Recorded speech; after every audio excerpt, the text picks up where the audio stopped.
This is our quiz review video, and you are going to be watching me do a few of these problems and verifying that you can do similar problems. So I'm going to start with number 1. I'm going to determine whether or not the sequence is geometric. What I'm going to do is compare the first term with the next term and so on, and I'm going to perform division. So 8 divided by 1 is 8. So if I have a common ratio here, then I'm going to be multiplying by 8 every single time. But I see that between 8 and 27, that's 27 over 8. Those aren't the same thing. So I am not multiplying by the same amount every single time, which means this is not a geometric sequence.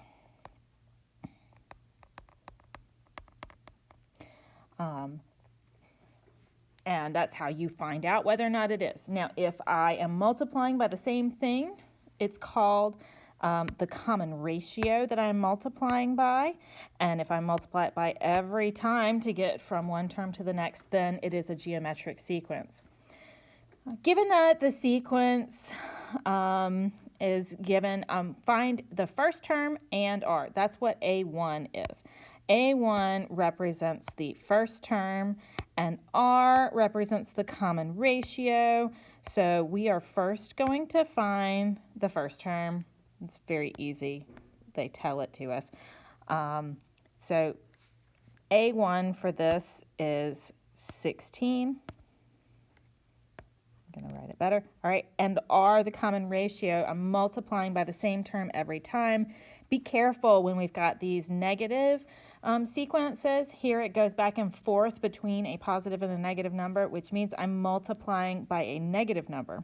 It's also going down, which lets me know that I am multiplying by a fraction that is between 0 and 1. So here it is negative 1/4. All right. Looking at number 6, we are going to write the explicit formula. This formula is going to allow us to write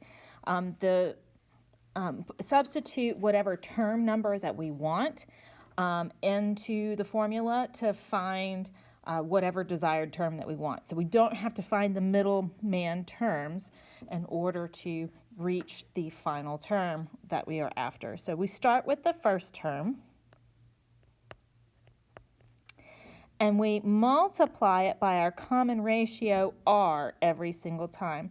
So I'm multiplying 27 by 4/3, and that gives me 36, and I keep on multiplying by 4/3 to get to the next number. I don't raise it to the n power, because if I raise it to the n power, it's going to actually give me the next term. So I raise it to the n minus 1 power, and that is the explicit formula. Given the following information, we're going to find the nth term, which means that I can put together the explicit formula for finding the nth term.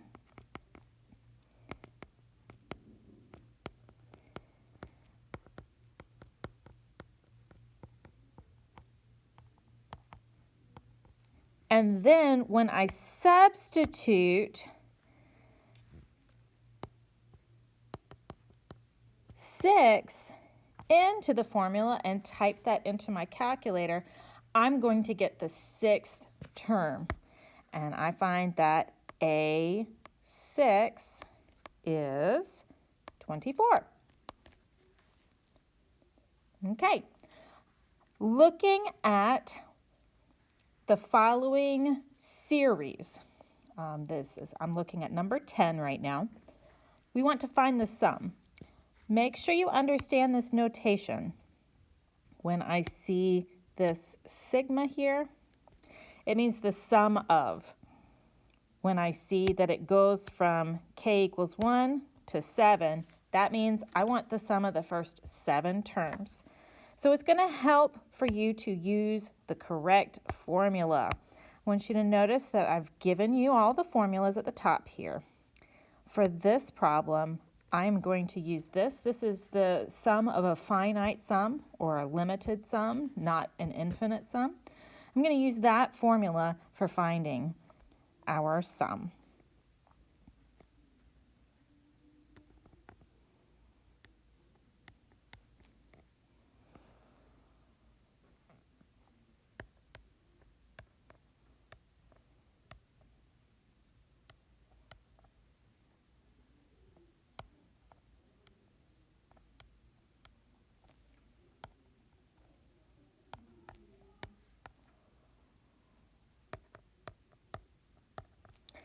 And when carefully typed in our calculator, now sometimes you're going to have an R that is negative, and I'm going to encourage you to use these parentheses here if your R is negative, because it will make a world of difference in your answer.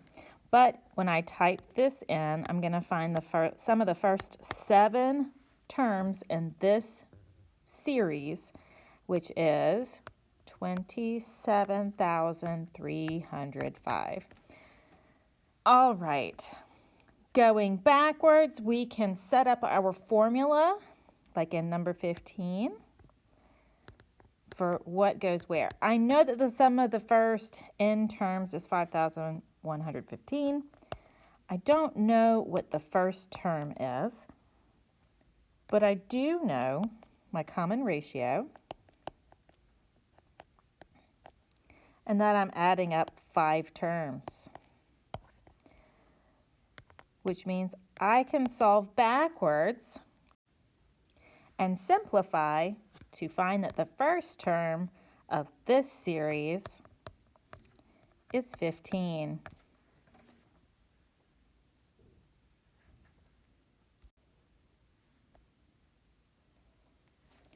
Wrapping up our series, we first need to find out whether or not our sequence or series converges. The way we find out if a sequence converges is we find what's called the common ratio. I'm going to do number 18 here. For number 18, first I'm going to find my common ratio. R for this problem is 1/2. Since R is 1/2, meaning the absolute value of R is between 1 and 0, it converges. If the absolute value of R is not between 1 and 0, it diverges and you can't find the infinite series. This is going to require that I use the other formula listed as a sum. This infinite sum is going to take the first term, which is -32, and divide it by 1 minus the common ratio, which leads us to the infinite sum is -64.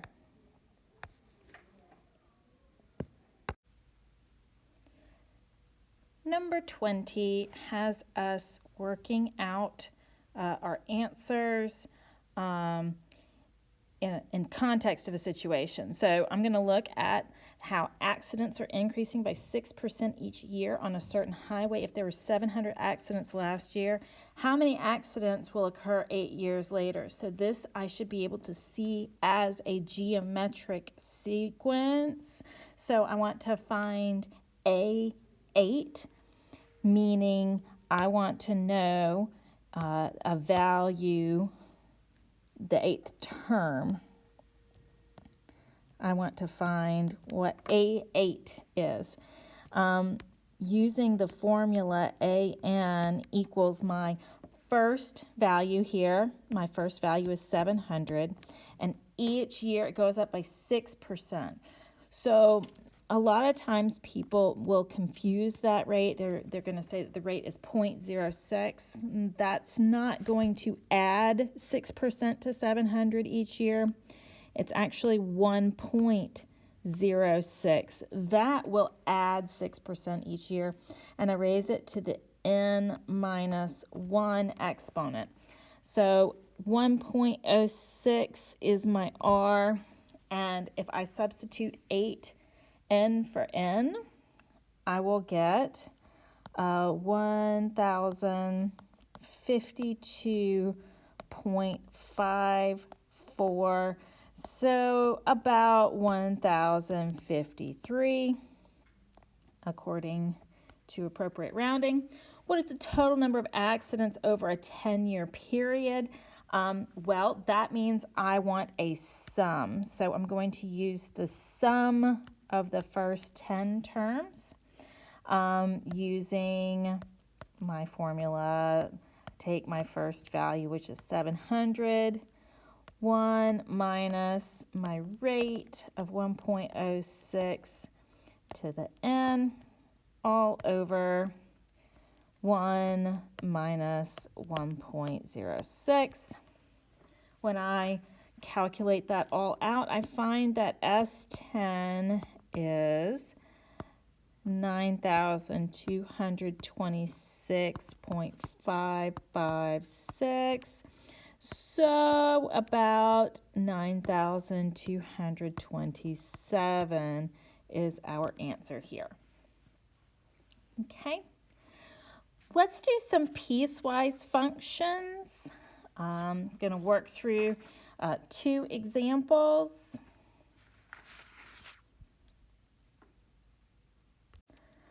Let's start with 21 here. I'm going to graph my 2 pieces of my piecewise function. I'm going to graph them in separate colors so that we can distinguish.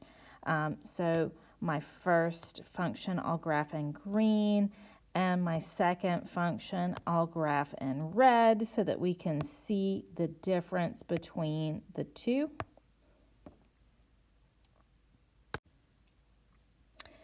And we see that we have a piece of a quadratic that intersects a piece of a line. We changed the colors to green and blue, which is just fine. It is continuous though, because they connect at the point where it leaves one of the pieces of the piecewise function and starts the second one.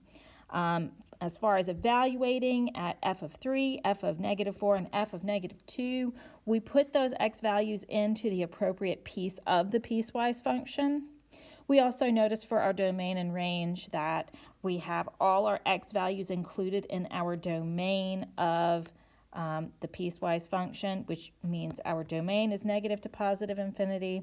I also look and see that it goes all the way down and it goes all the way up, which means our range is negative to positive infinity. There are no missing values in there. Let's look at number 22. When we graph this one, we notice that we don't have a continuous piecewise function where one piece leaves off, the other one picks up at a different spot. We evaluate, of course, the same way. We notice that our domain is from negative to positive infinity. All x values are accounted for in our domains of the pieces. But as far as the range goes, the lowest on the y-axis we have a value for is 3, and all the way up to positive infinity. So from 3 to positive infinity is our range. So now let's look at a couple of piecewise graphs and come up with the formulas the rules that make those functions happen. I'm first going to distinguish between the separate pieces. So I'm going to need a domain and a formula for this piece, and a domain and a formula for this piece. And I'm going to put them all together into one piecewise function formula. So this piecewise function for the yellow part, I have a slope of -2, and if it were to continue on, it will intersect the y-axis at -8. So using the slope and the y-intercept, that's -2x minus 8. But that's for all x's less than or equal to -4.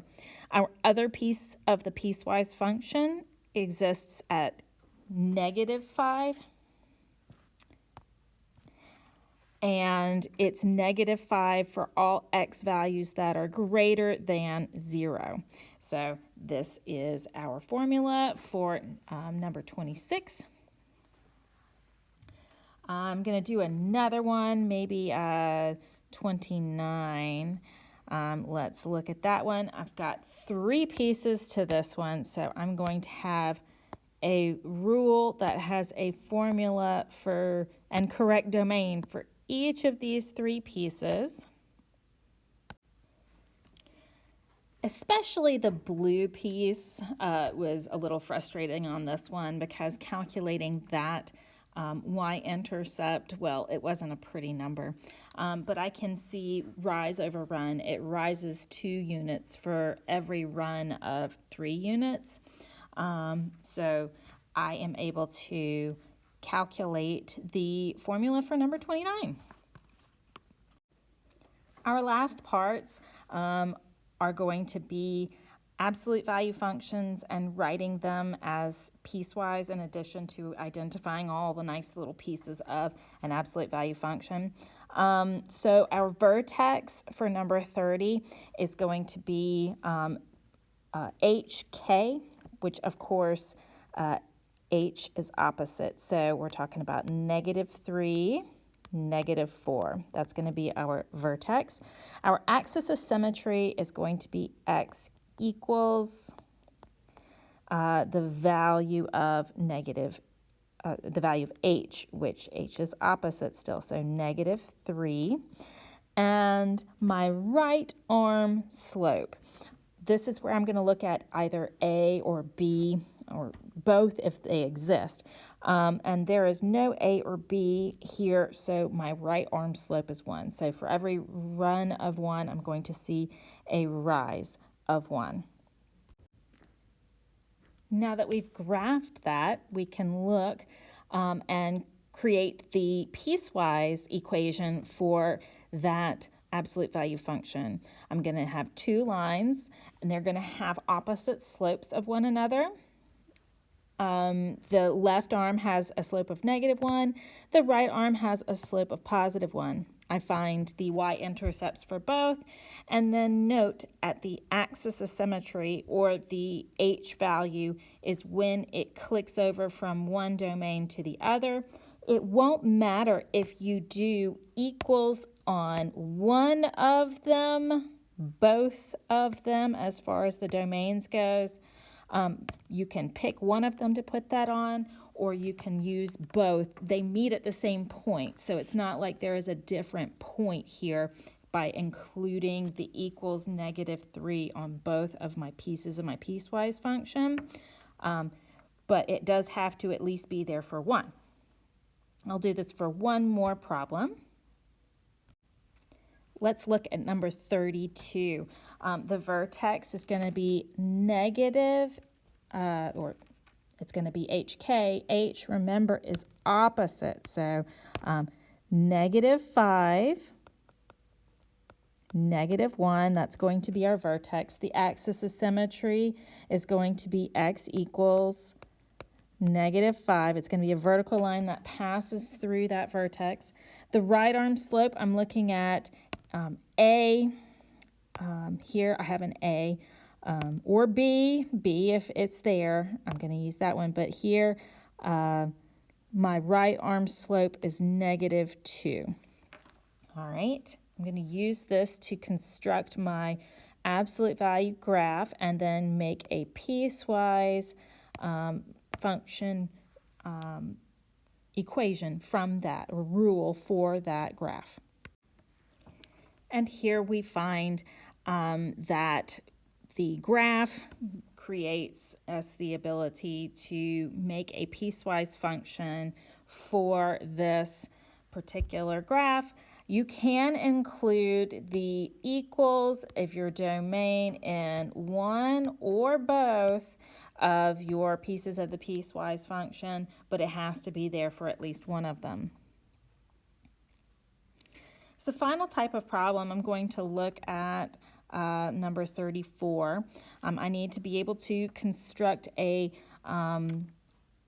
absolute value equation given a graph, I'm going to pay attention to things like the right arm slope.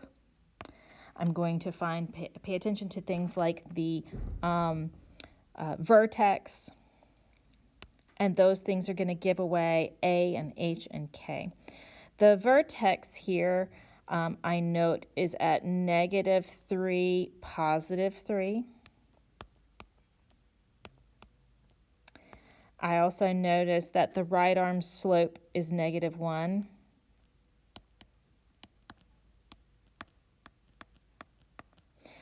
And from that, I should be able to put together my absolute value equation. I have a -1 as my A because that's my right arm slope. If I put it as a B, seeing that it's negative, it won't work because it will be inside the absolute value symbol, and that will take the absolute value of it, make it positive, and not match this graph. So here I've got X +3, H is opposite, remember, and then my K is for keeps +3. All right, and these are all the types of problems that we should expect to see on our quiz.